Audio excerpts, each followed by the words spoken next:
우리가 알고 있는 식사법은 온통 오류투성이다. 왜 의사마다 먹으라는 음식이 다 다를까? 그 속에서 우리는 도대체 어떤 말을 믿어야 할까?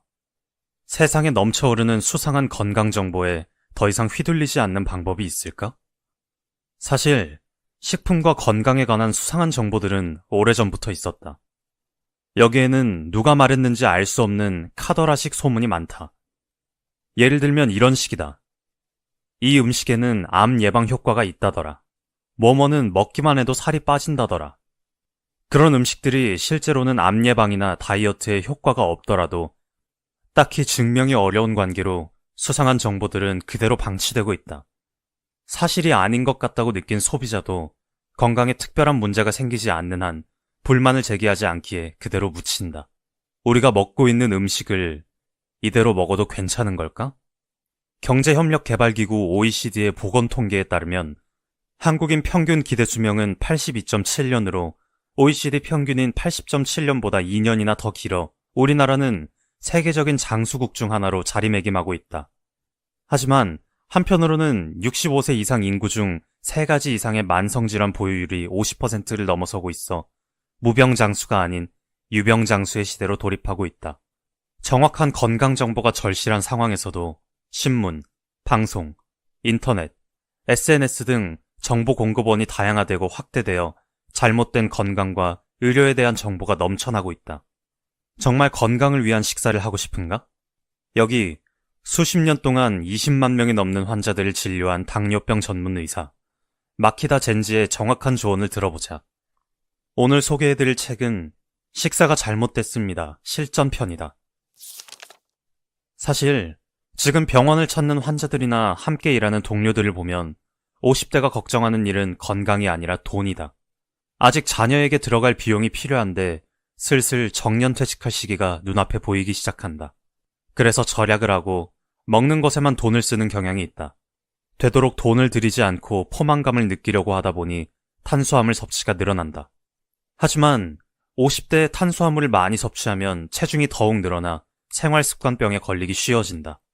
큰 병에 걸리면 일을 오래 하지 못할 뿐만 아니라 의료비까지 든다. 50대야말로 자신의 건강을 최우선으로 생각해야 한다. 탄수화물을 줄이고 양질의 단백질을 섭취하기 위해 두부, 달걀과 같이 싸고 우수한 식품을 잘 활용하자. 채소도 섭취하자. 여성도 기초대사가 떨어져 비만이 될 위험이 커진다. 배나 엉덩이 등에 지방이 쌓여 체형이 신경 쓰이는 시기다. 주말이나 퇴근 후에 요가나 에어로빅과 같은 체조를 시작해도 좋겠다. 탄수화물을 과다 섭취하면 살이 찔 뿐만 아니라 피부에 뾰루지나 주름, 기미가 생긴다. 미용과 건강, 이 2가지 중요한 재산을 위해 의식을 전환하자. 한편 60대가 되면 정년퇴직을 맞이하는 사람도 많고 주부도 생활 방식이 완전히 달라진다. 남성의 경우에는 회사를 그만두면서 인간관계가 좁아지며 복장도 전과 달리 흐트러지기 쉽다. 또 남성 호르몬인 테스토스테론이 저하되며 기분도 울적해지고 활력을 잃게 되기 십상이다. 업무 외에 취미나 보람을 느낄 만한 일을 찾는 편이 좋다. 더불어 암이나 심근경색 등 큰 병에 걸릴 위험도 높아지는데 목숨을 구하는 사람이 있는 반면 안타깝게도 사망하는 사람도 있다. 기초대사가 크게 떨어지는 60대는 식사는 자유롭게 즐기되 이것이 한없이 먹어도 된다는 뜻은 아니다. 가령 단 과자를 먹고 싶다면 저렴한 편의점 디저트 대신 노포에서 판매하는 찹쌀떡 1개를 먹는 자세가 중요하다. 과자에도 첨가물이 들어있다. 식품 표시를 확인해서 첨가물이 없는 과자를 고르도록 하자. 70대는 어떨까? 70대 하면 예전에는 노인이라고 불렸지만 100세까지 사는 시대에서는 인생을 자유롭게 만끽할 수 있는 연령대다. 60대보다도 더 활력을 띠게 되는 사람도 많다. 다만 아직 인생은 30년이나 남았으니 혈당치를 컨트롤해서 혈관을 좋은 상태로 유지할 필요가 있다. 슬슬 위장도 약해질 시기이니 심야에 폭식을 하는 등 터무니없는 일은 하지 않도록 하자. 또한 뼈가 약해져 골절되면 누워서 지내게 될 위험이 있으니 근력을 유지하는 운동도 해야 한다. 특히 다리와 허리 근력을 키우고 골다공증 예방 차원에서도 잔멸치나 작은 생선을 많이 섭취하자. 우리가 탄수화물을 끊지 못하는 이유는 뭘까? 우리의 몸 상태나 기분은 항상 일정하지 않다. 왜인지 몸이 찌뿌둥하거나 갑자기 피곤했던 적이 있는가?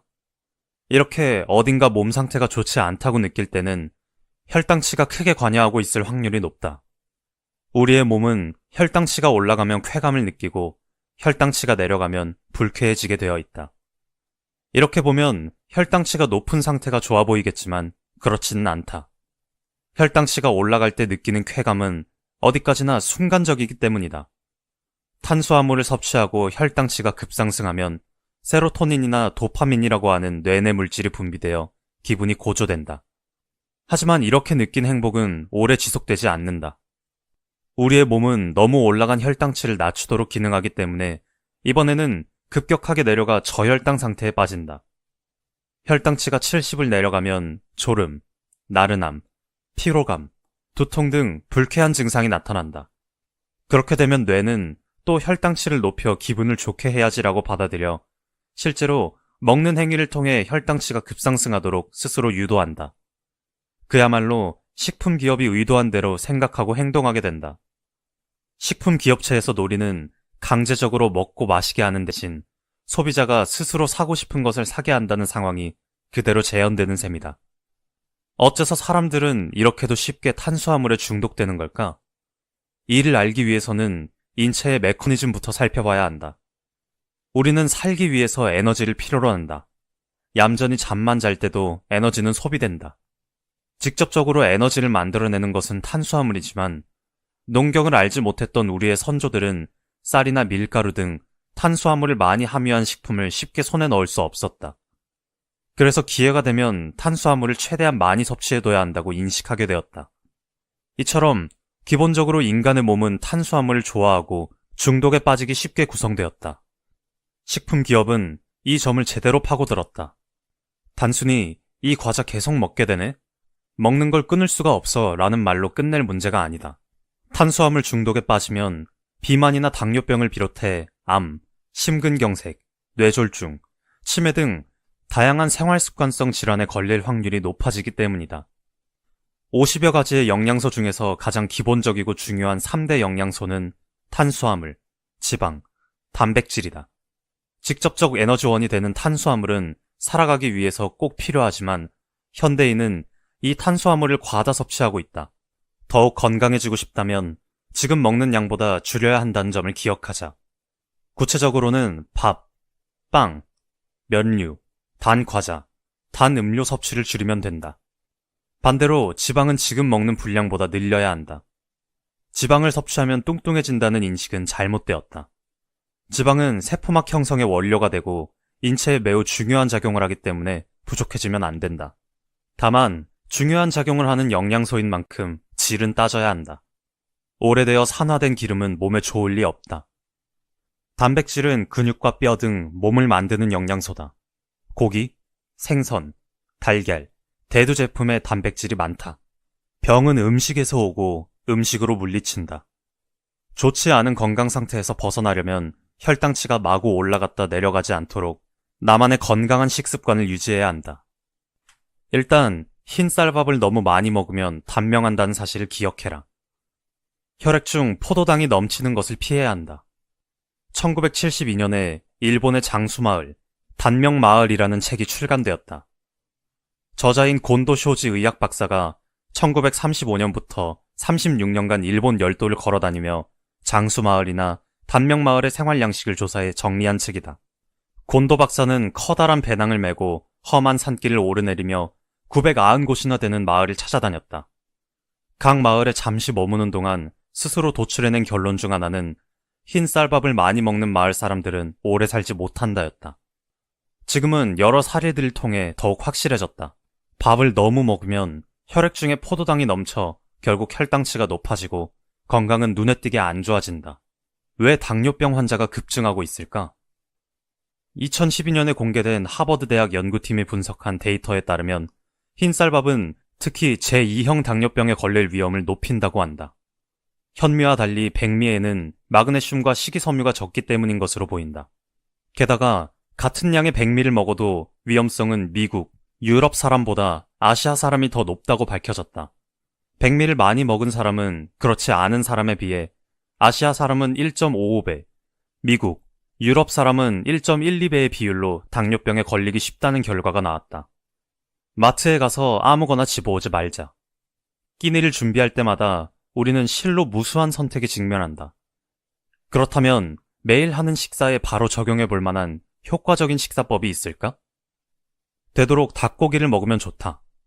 소고기와 가공육은 대장암의 원인이 된다고 생각해도 좋다. 고기의 포화지방산을 두려워할 필요는 없다. 오히려 포화지방산이 심장질환, 뇌졸중을 예방해준다는 사실이 밝혀졌다. 하지만 고기를 먹을 때 걱정되는 부분은 대장암 발생 위험이 있다는 점이다. 현재 대장암 발병률이 급증하고 있는데 부위별 암 사망률로는 남성 3위, 여성 1위를 차지했다. 국립암연구센터의 연구팀이 고기 섭취량과 대장암의 발병률을 조사한 논문에 따르면 소고기와 가공육이 대장암의 발병과 크게 연관된 사실을 알 수 있다. 이번에는 닭고기를 살펴보자. 후성 유전학 연구에 의하면 닭고기는 오히려 좋다고 밝혀졌다. 지금으로선 닭고기를 제한 없이 먹어도 괜찮다고 할 수 있다. 청어를 매일 먹으면 좋다. 고등어, 전갱이, 삼치, 멸치 등을 섭취하면 암 발병률이 낮아진다. 생선을 많이 먹은 사람은 오메가3 계열의 기름인 EPA나 DHA도 많이 섭취하게 된다. EPA나 DHA를 많이 섭취한 사람은 그렇지 않은 사람에 비해 동맥경화나 암이 발병할 위험이 낮아지며 장수하는 경향이 있다고 밝혀졌다. EPA나 DHA는 특히 고등어, 전갱이, 삼치 등 청어에 풍부하다. 제대로 된 달걀을 즐겨 먹어라. 달걀에는 비타민 A, 비타민 D, 마그네슘 외에도 콜린, 메티오닌, 리소자임 등 우수한 성분이 많이 들어있다. 콜린은 뇌를 활성화하는 작용이, 메티오닌에는 항산화 작용이 있어 노화 억제를 기대할 수 있다. 이와 같이 달걀은 보기 드물 정도로 상당히 우수한 식품으로 하루에 2-3번 정도 꾸준히 제대로 먹는 편이 좋다. 품질이 좋은 달걀의 특징으로는 흰자가 부풀어 오른 상태이거나 노른자에 탄력이 있다는 등 다양한 의견이 있다. 그렇다고 슈퍼에서 달걀을 직접 깨볼 수는 없는 노릇이다. 이때 가격을 하나의 기준으로 볼 만하다. 가령 유기농 사료를 먹고 자란 닭에서 난 달걀은 싸게 파는 달걀보다 많게는 약 10배 높은 가격으로 팔린다. 이렇게까지 비싼 달걀을 사지 않더라도 판매 중인 달걀 가운데 다소 비싼 가격을 고르면 어떨까? 비싸다고는 해도 달걀은 원래 경제적으로도 우수한 식품이다. 참고로 달걀 껍질이 하얗거나 노란 이유는 오로지 품종의 차이이지 품질의 차이는 아니다. 채소는 하루에 350g을 먹는다. 채소에는 5대 영양소 중에서 비타민, 미네랄, 식이섬유가 들어있다. 아무리 근육과 내장이 튼튼해도 원활하게 움직이지 않으면 건강하게 지내기 어렵다. 이때 비타민과 미네랄이 풍부한 채소를 먹으면 우리 몸은 윤활유로 윤택해지는 듯한 상태가 된다. 또한 식이섬유의 작용도 간과해선 안 된다.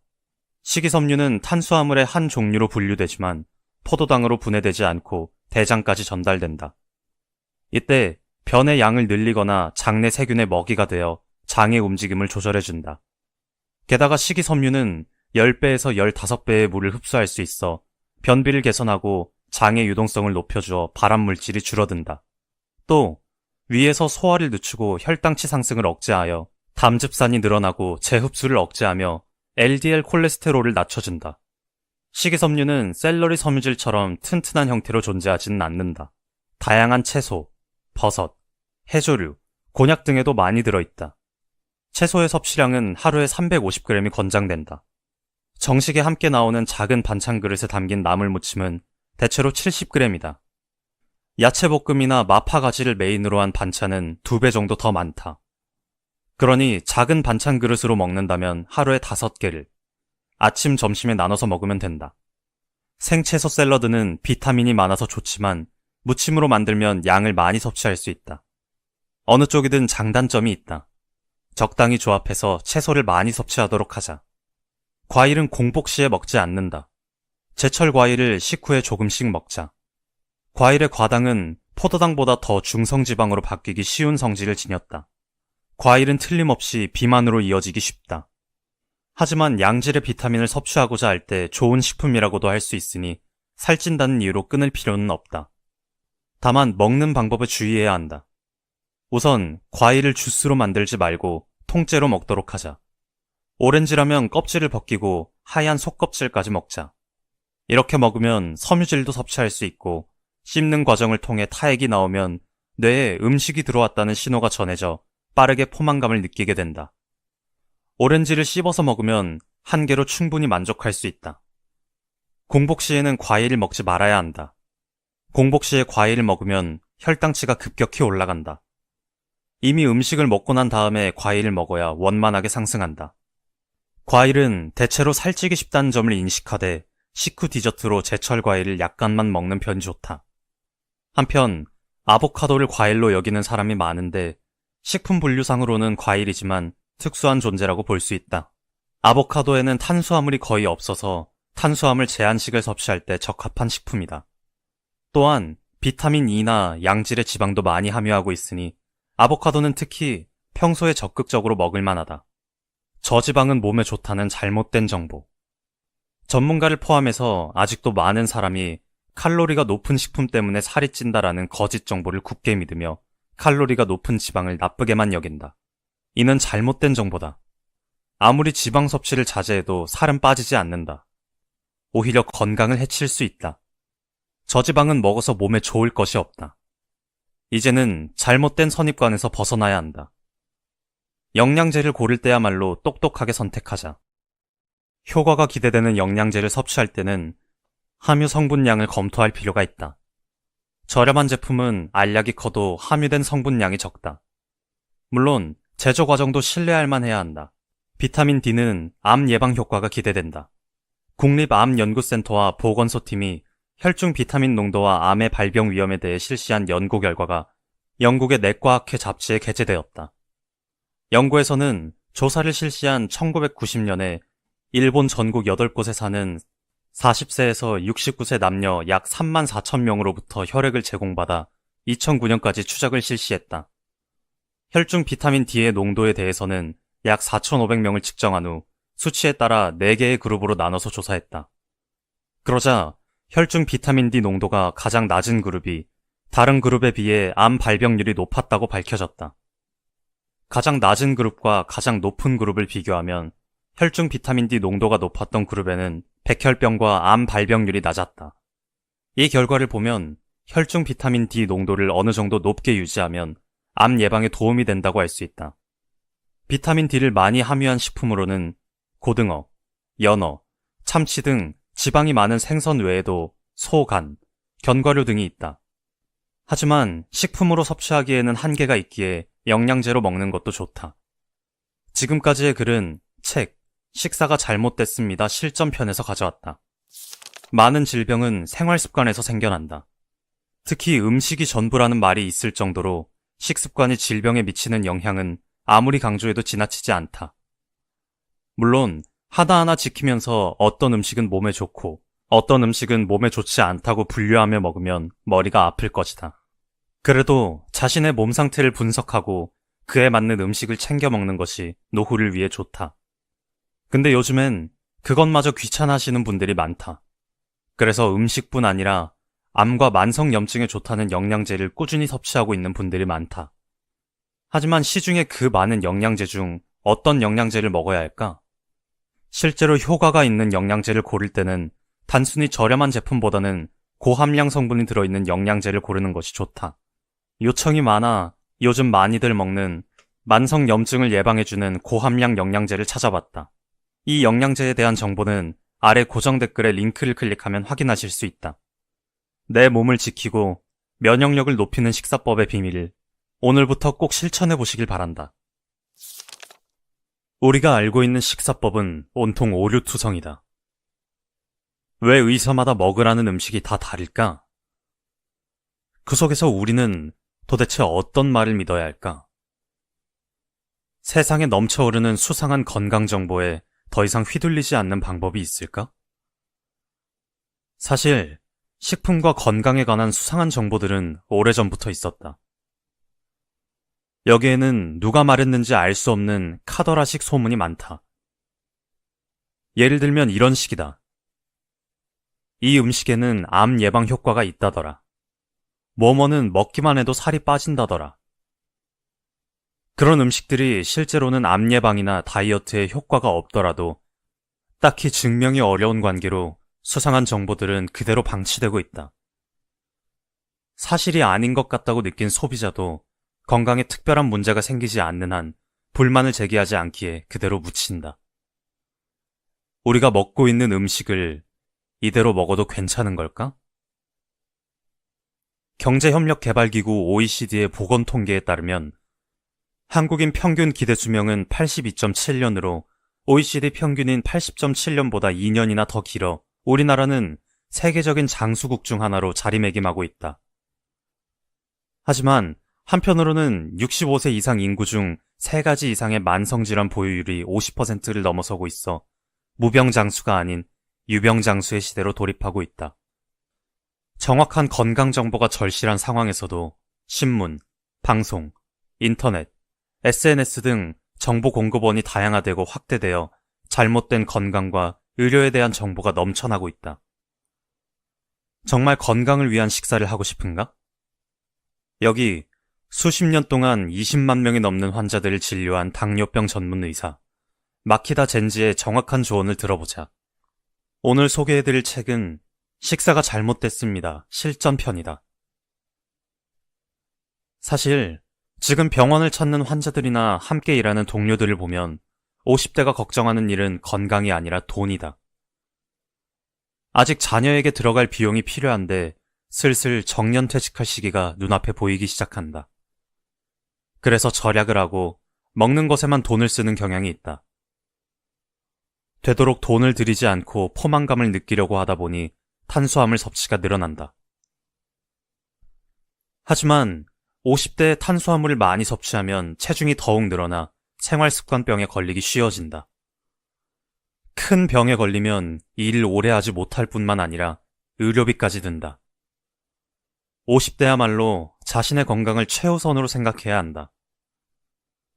탄수화물을 줄이고 양질의 단백질을 섭취하기 위해 두부, 달걀과 같이 싸고 우수한 식품을 잘 활용하자. 채소도 섭취하자. 여성도 기초대사가 떨어져 비만이 될 위험이 커진다. 배나 엉덩이 등에 지방이 쌓여 체형이 신경 쓰이는 시기다. 주말이나 퇴근 후에 요가나 에어로빅과 같은 체조를 시작해도 좋겠다. 탄수화물을 과다 섭취하면 살이 찔 뿐만 아니라 피부에 뾰루지나 주름, 기미가 생긴다. 미용과 건강, 이 2가지 중요한 재산을 위해 의식을 전환하자.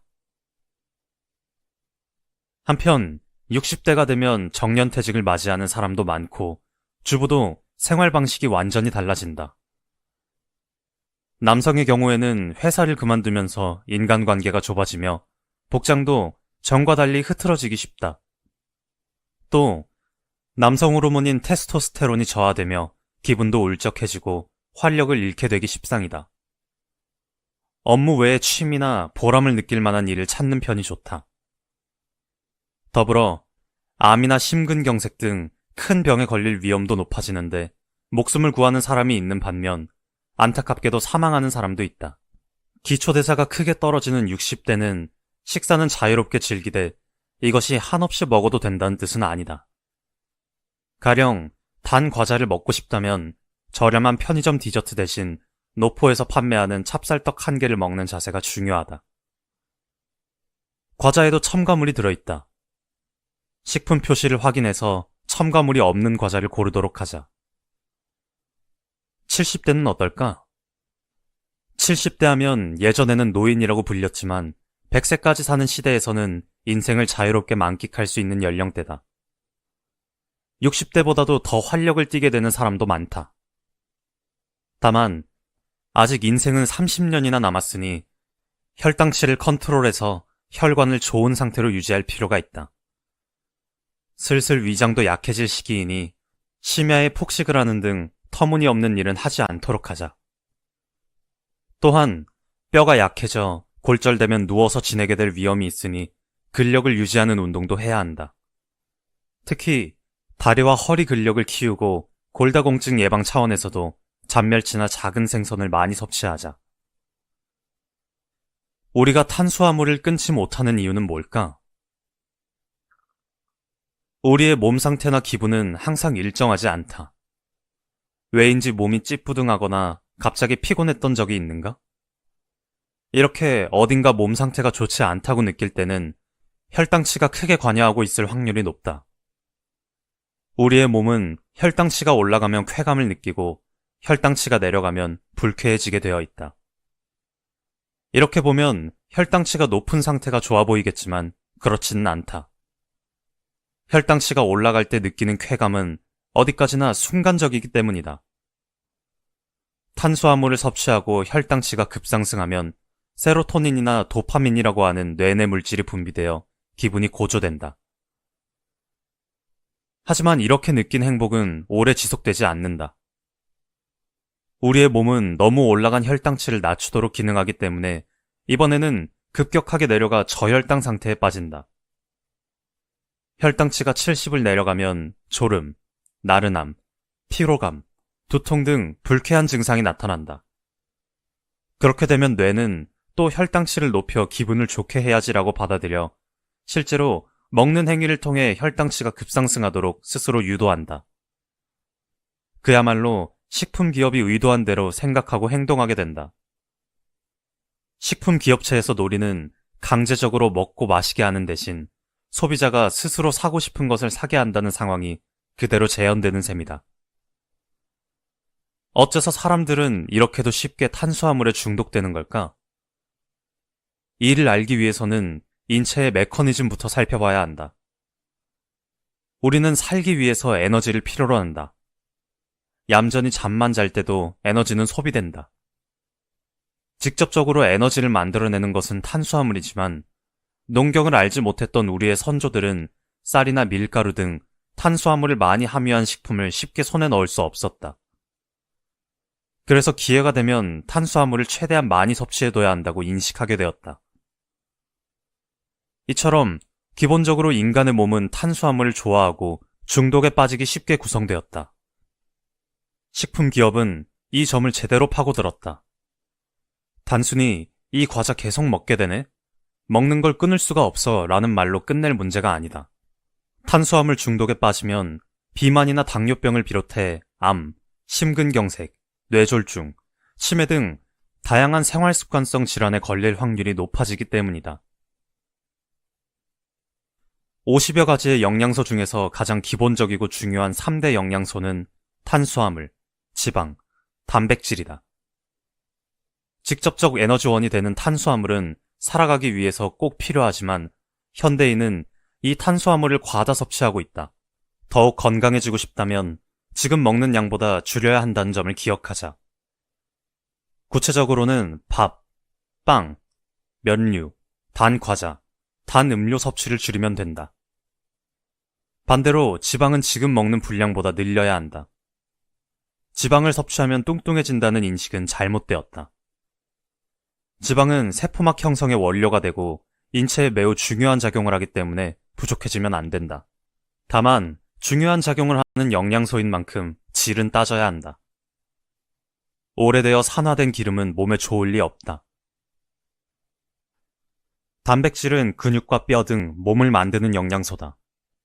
고기, 생선, 달걀, 대두 제품에 단백질이 많다. 병은 음식에서 오고 음식으로 물리친다.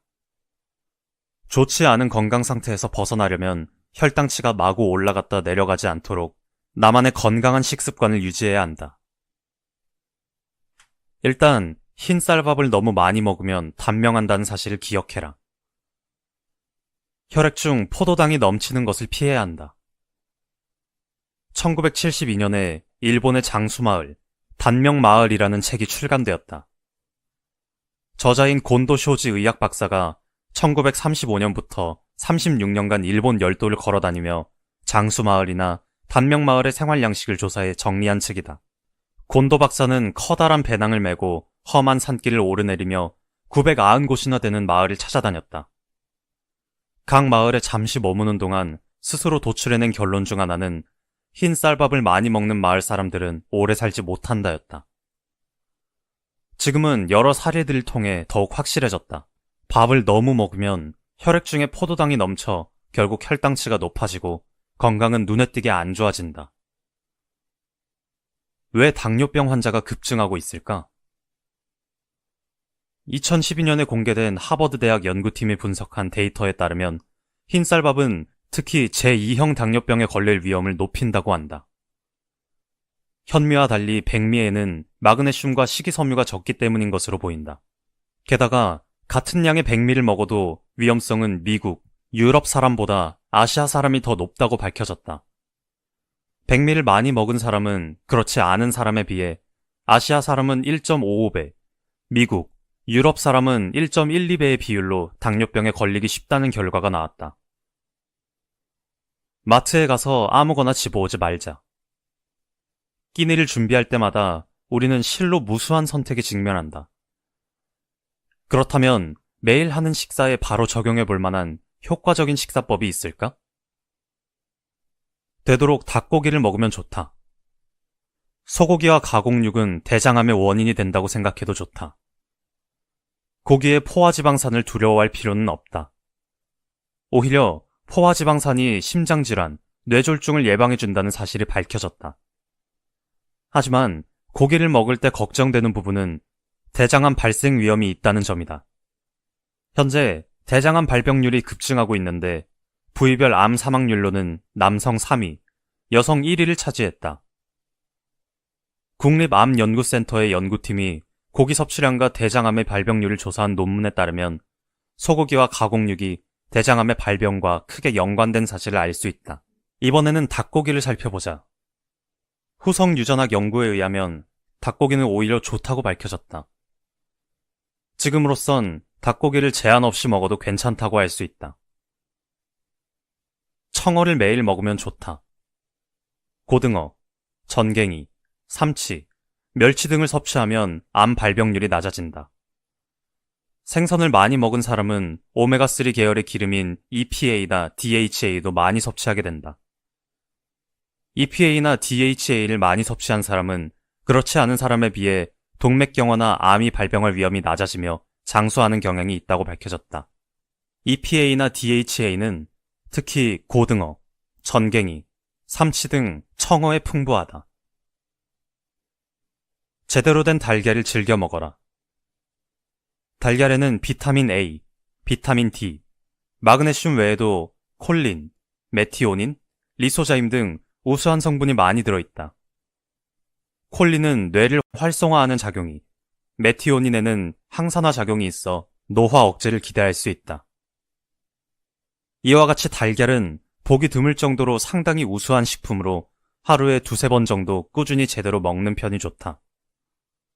품질이 좋은 달걀의 특징으로는 흰자가 부풀어 오른 상태이거나 노른자에 탄력이 있다는 등 다양한 의견이 있다.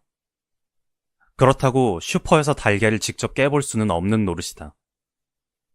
이때 가격을 하나의 기준으로 볼 만하다. 가령 유기농 사료를 먹고 자란 닭에서 난 달걀은 싸게 파는 달걀보다 많게는 약 10배 높은 가격으로 팔린다. 이렇게까지 비싼 달걀을 사지 않더라도 판매 중인 달걀 가운데 다소 비싼 가격을 고르면 어떨까? 비싸다고는 해도 달걀은 원래 경제적으로도 우수한 식품이다.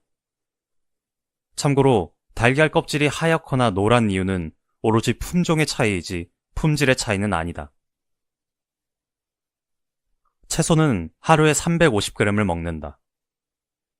채소에는 5대 영양소 중에서 비타민, 미네랄, 식이섬유가 들어있다.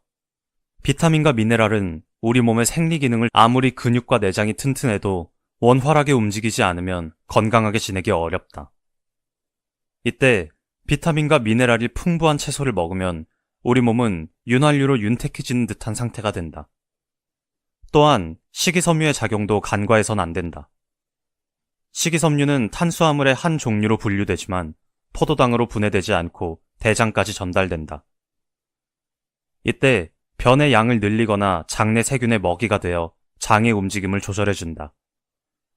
게다가 식이섬유는 10배에서 15배의 물을 흡수할 수 있어 변비를 개선하고 장의 유동성을 높여주어 발암물질이 줄어든다. 또 위에서 소화를 늦추고 혈당치 상승을 억제하여 담즙산이 늘어나고 재흡수를 억제하며 LDL 콜레스테롤을 낮춰준다. 식이섬유는 샐러리 섬유질처럼 튼튼한 형태로 존재하지는 않는다. 다양한 채소, 버섯, 해조류, 곤약 등에도 많이 들어있다. 채소의 섭취량은 하루에 350g이 권장된다. 정식에 함께 나오는 작은 반찬 그릇에 담긴 나물무침은 대체로 70g이다. 야채볶음이나 마파가지를 메인으로 한 반찬은 2배 정도 더 많다. 그러니 작은 반찬 그릇으로 먹는다면 하루에 5개를 아침, 점심에 나눠서 먹으면 된다. 생채소 샐러드는 비타민이 많아서 좋지만 무침으로 만들면 양을 많이 섭취할 수 있다. 어느 쪽이든 장단점이 있다. 적당히 조합해서 채소를 많이 섭취하도록 하자. 과일은 공복 시에 먹지 않는다. 제철 과일을 식후에 조금씩 먹자. 과일의 과당은 포도당보다 더 중성지방으로 바뀌기 쉬운 성질을 지녔다. 과일은 틀림없이 비만으로 이어지기 쉽다. 하지만 양질의 비타민을 섭취하고자 할 때 좋은 식품이라고도 할 수 있으니 살찐다는 이유로 끊을 필요는 없다. 다만 먹는 방법에 주의해야 한다. 우선 과일을 주스로 만들지 말고 통째로 먹도록 하자. 오렌지라면 껍질을 벗기고 하얀 속껍질까지 먹자. 이렇게 먹으면 섬유질도 섭취할 수 있고 씹는 과정을 통해 타액이 나오면 뇌에 음식이 들어왔다는 신호가 전해져 빠르게 포만감을 느끼게 된다. 오렌지를 씹어서 먹으면 한 개로 충분히 만족할 수 있다. 공복 시에는 과일을 먹지 말아야 한다. 공복 시에 과일을 먹으면 혈당치가 급격히 올라간다. 이미 음식을 먹고 난 다음에 과일을 먹어야 원만하게 상승한다. 과일은 대체로 살찌기 쉽다는 점을 인식하되 식후 디저트로 제철 과일을 약간만 먹는 편이 좋다. 한편 아보카도를 과일로 여기는 사람이 많은데 식품 분류상으로는 과일이지만 특수한 존재라고 볼 수 있다. 아보카도에는 탄수화물이 거의 없어서 탄수화물 제한식을 섭취할 때 적합한 식품이다. 또한 비타민 E나 양질의 지방도 많이 함유하고 있으니 아보카도는 특히 평소에 적극적으로 먹을 만하다. 저지방은 몸에 좋다는 잘못된 정보. 전문가를 포함해서 아직도 많은 사람이 칼로리가 높은 식품 때문에 살이 찐다라는 거짓 정보를 굳게 믿으며 칼로리가 높은 지방을 나쁘게만 여긴다. 이는 잘못된 정보다.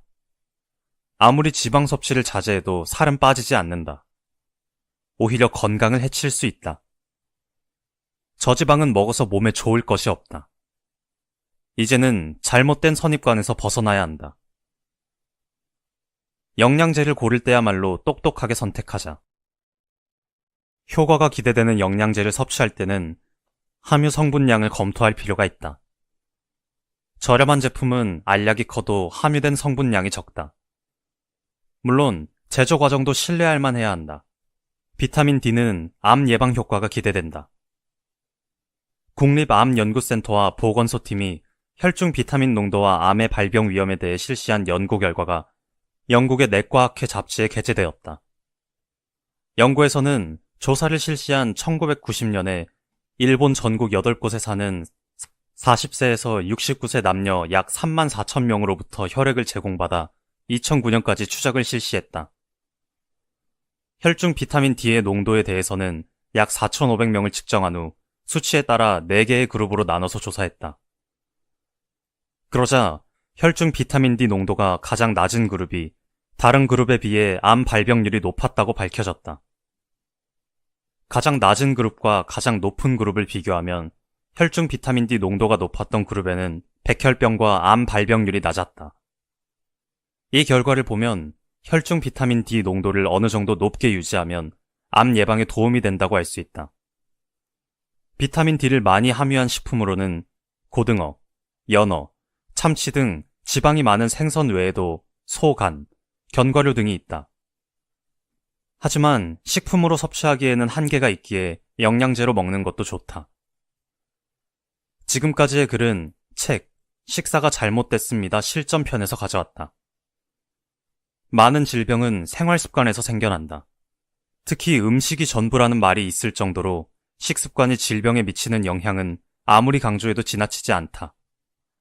물론 하나하나 지키면서 어떤 음식은 몸에 좋고 어떤 음식은 몸에 좋지 않다고 분류하며 먹으면 머리가 아플 것이다. 그래도 자신의 몸 상태를 분석하고 그에 맞는 음식을 챙겨 먹는 것이 노후를 위해 좋다. 근데 요즘엔 그것마저 귀찮아하시는 분들이 많다. 그래서 음식뿐 아니라 암과 만성염증에 좋다는 영양제를 꾸준히 섭취하고 있는 분들이 많다. 하지만 시중에 그 많은 영양제 중 어떤 영양제를 먹어야 할까? 실제로 효과가 있는 영양제를 고를 때는 단순히 저렴한 제품보다는 고함량 성분이 들어있는 영양제를 고르는 것이 좋다. 요청이 많아 요즘 많이들 먹는 만성염증을 예방해주는 고함량 영양제를 찾아봤다. 이 영양제에 대한 정보는 아래 고정 댓글에 링크를 클릭하면 확인하실 수 있다. 내 몸을 지키고 면역력을 높이는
꼭 실천해 보시길 바란다.